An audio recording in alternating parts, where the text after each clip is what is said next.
Censor board கொடுக்கறதுக்கு முன்னாடி முன்பதிவுலாம் தொடங்கிட்டான்னு சொல்லி தான் ஒரு 2 நாளைக்கு முன்னாடி போச்சு. ஏங்க அவங்க டேட் அனௌன்ஸ் பண்ணதே நான் தப்புன்னு சொல்கிறேன். முன்பதிவு பண்ணிட்டேன், டிக்கெட்டு விற்றுட்டேன், எல்லாம் பண்ணுறது. அவ்வளோ நான் என்ன சொல்கிறேன், அவ்வளோ கட்ஸ் இருந்தால் எனக்கு இதை பற்றி பிரச்சனை இல்லை, நான் வாக்கு தவறாதவன் அப்படின்னு நினச்சிருந்தா இந்தியாவை விட்டு எல்லா வெளிநாட்டிலையும் ரிலீஸ் பண்ண வேண்டியது தானே. ஏங்க மலேசியாவில் அதை போய் தானே ஆடியோ லான்ச் பண்ணீங்க.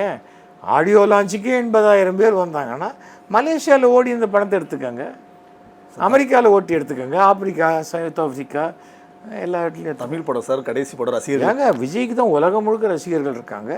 நாளைக்கு விட்டு அவங்களே கூட வந்து ஓட்டு போடுவாங்க. புரியுது இல்லை இப்போது எவ்வளோ உளராக பேசுகிறாங்கன்னு. என்ன கடைசி படம் இல்லை விஜய்க்கு. உண்மையா சார்? ஆமாம், நான் சொல்கிறேன், கடைசி படம் இல்லை. ஸ்டேட்டில் டிக்ளேர் பண்ணிட்டாரா சார், நான் முழு நேர அரசியல்வாதியான இதுதான் இனிமேல் கடைசி? அது கரெக்டுங்க. அவர் எப்போ அரசியல்வாதியாக இதை டிக்ளேர் பண்ணாரோ அதை நிறைவேற்ற வேண்டிய அவசியம் இல்லை. 90% அரசியல்வாதி எதை நிறைவேற்றிருக்காங்க சொல்லுங்கள், அவ்வளோதான். இப்போ பராசக்தி அதுக்கப்புறம் இன்னொரு டயலாக் இருக்குது, இது ஒரு காலத்தின் கட்டாயம்.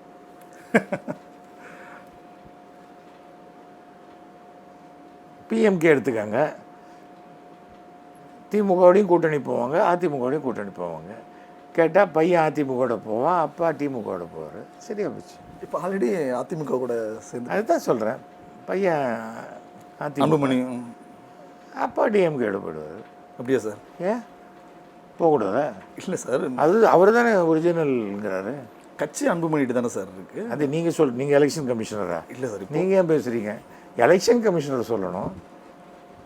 மாம்பழம் சார் இல்லைன்னா ஆப்பிள் சின்னம் வாங்கிட்டு போகிறார் அவர். அன்புமணி கையில் தான் சார் மாம்பழமும் சின்னமும் கையில் இருக்குது அப்படின்னு சொல்லி தேர்தல் ஆணையம் கொடுத்துருக்குதா சார்? எல்லார்கிட்டையும் எல்லார்கிட்டையும் சின்னமும் இதுவும் கொடியும் கையில் இருக்கும், ஓட்டு ஜனங்கக்கிட்ட இருக்குது.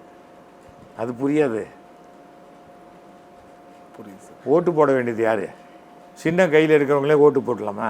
அவன் ஓட்டை மட்டும்தான் போடலாம்.